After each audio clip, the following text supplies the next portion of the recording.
এই প্ৰশ্নটোলৈ চোৱা পদাৰ্থৰ বাষ্পীভৱন ঘটে ক গলনাঙ্কৰ তলত খ উতলাঙ্কৰ তলত গ গলনাঙ্কৰ ওপৰত আৰু ঘ উতলাঙ্কৰ ওপৰত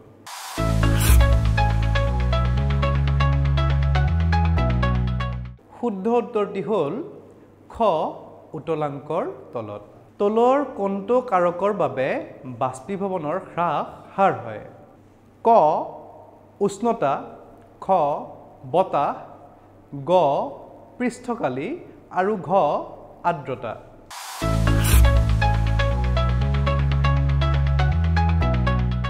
শুদ্ধ উত্তৰটি হ'ল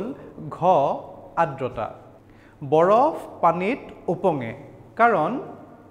পানীতকৈ বৰফৰ ঘনত্ব কম ইয়াৰ আন্তঃআণৱিক স্থান থাকে গ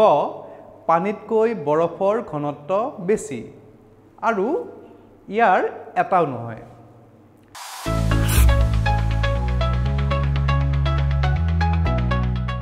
শুদ্ধ উত্তৰটি হ'ল ক পানীতকৈ বৰফৰ ঘনত্ব কম